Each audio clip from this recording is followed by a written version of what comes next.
সকাল হয়েছে, সাইকেল বাঁধিয়ে নিয়েছি, দোকান যাব বলে বেরিয়ে পড়েছি বন্ধুরা। Welcome back my channel return in life. দোকানে পৌঁছে গেছি।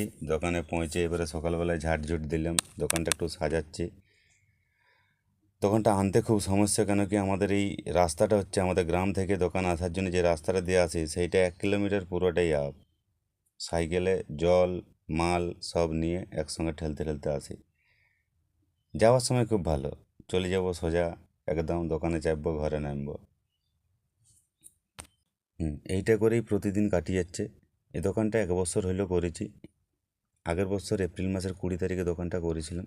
এই 1 বছর কমপ্লিট হতে যাবে। চট দিয়ে করেছিলাম, কিছু ভিডিও ফটো আছে। আমি যখন আস্তে আস্তে আমার চ্যানেলটাকে বাড়াবো তখন এই ভিডিও ফটোগুলো শেয়ার করব তোমাদের সঙ্গে। এখন সেসব কিছু মানে এই নতুন চালু করেছি, এই 3 থেকে 4 মাস হলে এই টিনের, এই ভাঙা টিন দিয়ে কোনো রকমে বানাই। এটাকে চালু করেছি। আমাদের এই রাস্তাটা হচ্ছে সিমলাপাল থেকে মাচাতড়া যাওয়ার একটা রাস্তা। এই রাস্তাটার কাজ শুরু হচ্ছে কিছুদিনেই, কিছুদিন হলো মালটাল নামছে, কাজ শুরু হবে। রাস্তাটা খুব খারাপ হয়ে গেছিলো, যার জন্য এই রাস্তায় অনেক মানুষ যাওয়া আসা কমে গেছিলো। কেন কি টোটোগুলো তো যাচ্ছিলোই নেই, ওদের বলছে বেয়ারিং ভাঙে যাচ্ছে এই রাস্তা দিয়ে গেলে। তার জন্য কিছুদিন একটু করে গরমও পড়েছে, খরিদ্দারটা একটু কম। সকালে দোকান সাজাই বসেছি, এই চপ ভাজবো, এখন কড়া ফড়া রেডি করছি।